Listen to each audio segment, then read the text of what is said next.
The Sheraton Waikiki Hotel hosted the second in its Table to Farm dinner and farm tour series on December 5th and 6th. The event began Friday night with a collaboration dinner prepared by chefs Colin Hazama and Brett Villarmia in the open air of the edge of Waikiki.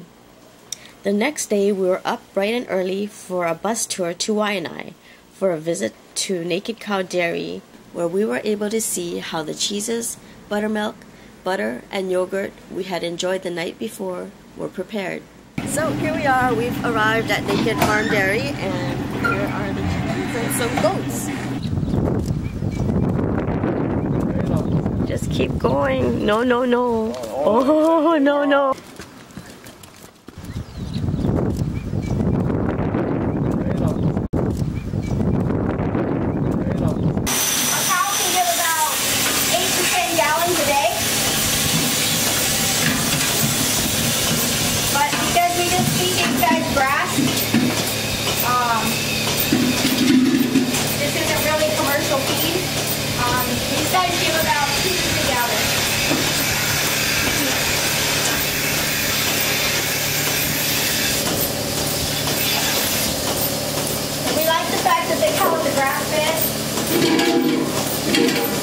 It means we don't get as much milk, but it also means they have a more natural diet, so they tend to stay healthier. And also, my background is commercial dairy, so we had to import 99% of our feed to the mainland, and that's not sustainable anymore for Hawaii. So we decided we just go grass and feed them what Mother Nature can provide. So it's more natural for the cows, and it's more sustainable for Hawaii. So what's happening here? This one is in salt brine right now for about, probably tonight it'll come out of the salt brine because I put it in, I have to check my records, but put it in 2 days ago. So it'll come out tonight. After it comes out of the brine, they're going to be air dried. And so these are just getting turned and flipped to make sure they get real dry. Now this is the one that we want to mold on, so we leave them out about 4 days because we want the molds that are in the air, basically in Waianae, and that's what makes the different molds. This one's the Morbier with the ash in it. So these are both the same style of cheese. It's a tome cheese. And the reason for the ash, right now they do it aesthetically just because it looks kind of cool, but in the old days, when they would process their milk and milk the cows in the morning, and then they would do the curds, and then they would put the curds in these really big molds, and they didn't have enough milk to finish it. So to protect the curds, they would do the burnt grape leaves over the curds, and so it would sit all day. So when they did the night milking, then they would milk the cows again, process the curds, and then put those curds on top. So basically, you almost had two different cheeses, because the ones that were setting all day would be pressed a little bit firmer and be sitting a little bit longer. Okay, so this is a super easy recipe, really fresh.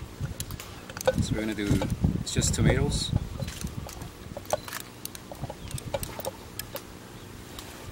Alright, I got some young ginger here.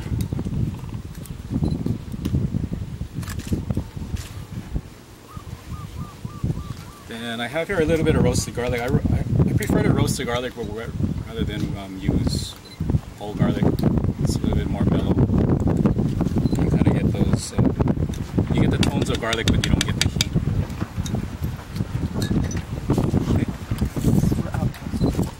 Salt as well. Okay. So you can use any type of oil, but it's going to really give, whatever type of oil you use is going to make the flavor a little more pronounced. So instead of using olive oil, which is a little stronger flavor, we're going to use grapeseed oil. So it's really clean, and you just really taste the tomato a little bit more because you won't have the overtones of the olive oil. Alright, so we're going to slowly emulsify the oil.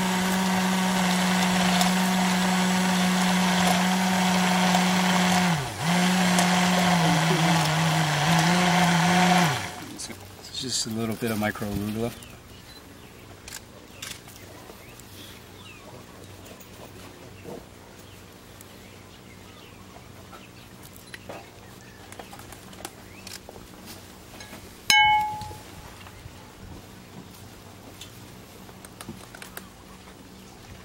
We have all the aromatics of like the 5 spice. I'm going to add, this is Szechuan peppercorn oil. pick up in Chinatown.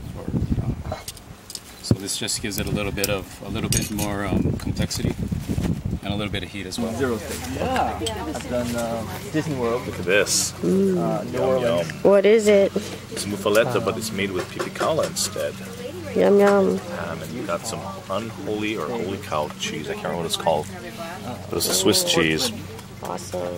And they've got a little bit of hummus. I went all the way to And a giardiniera Anchorage with pickles. and had to drop down. And what's the soup? But I donated Soup money is to amazingly fresh charity there. They were having tomato soup, emulsified with grape seed oil. So it wasn't And a a little tragedy. bit of And Alaska's nice to go visit, so drawing a I'll go blank. back. Is it good? It's amazing though. Oh,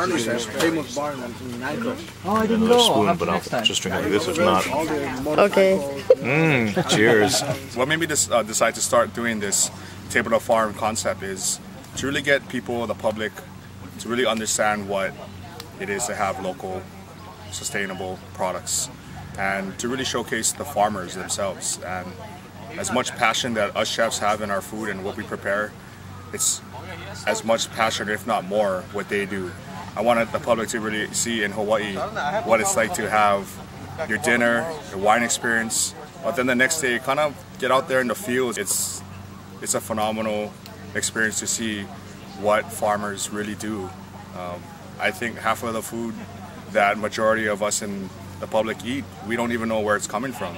But to see exactly why us chefs choose and support these selected farmers is just an experience that it's an eye-opening experience that nobody can really see unless you get to come in this journey and see us in our table to farm. I think what made me really say, hey, it's about time, we need to do something about this is, I'd say all the development in all these restaurants and chain development of department stores and companies coming to Hawaii that have been actually overtaking a lot of the mom and pop shops and restaurants that I was growing up eating in when I was a young kid, and a lot of them have been taken over. And I just want the community to understand, you know, with all the fast food restaurants and all the chain restaurants, that there's more to it in Hawaii. We have everything here. We have, you know, we have kalo, taro, we have produce, we have tomatoes, beets, carrots, we have cheese, we have butters, we have pork, we have all the seafood and shellfish, we also have cattle, and we have everything here. And if we don't support and take care of our local farmers and our local movement with the table to farm or farm to table, we will probably lose a lot of that. You know, it's hard for some of these farmers to just make a living and supporting their business. So if we don't support and take care of them, we will lose them too. So I think it's a time to make a stand and show them that, you know, our community, that farmers are the ones that really are the ones we need to take care of. We started the farm about 7 years ago. This is about our 7th year. But the first year we really weren't doing any producing anything, and then we started kind of doing butter, doing little batches of butter at a time. So, and then it just kind of evolved from the butter making. The cow part, raising cows, milking them, that's Monique. She went to college for that, animal husbandry. So she does all that farm stuff. She's been running dairies here for about 27 years. She ran the largest dairy in Waianae, so she knows all that end of it. The new end part of it was doing the retail, doing the value-added product. Self-taught ourselves to make cheese and butter, basically. And we're learning all the time. We bring cheesemakers in from other states, and they come and spend a couple weeks with us, so I try to learn as much as I can from them when they're here. It's so nice to be able to show people what we do, because a lot of people don't even realize, you know, what we do for work, because we work a lot. Sometimes it's 12 to 14-hour days. Monique never gets off the farm. Cows have to be milked every day. They have to be fed 3 times a day. So there's no time off. There's no holidays for us. I think a lot of people really don't even realize where milk comes from. You know, it comes off the shelf at the grocery store. Kids, you know? So it's nice, especially when kids come out and get to see the cows milking and see where it's actually coming from.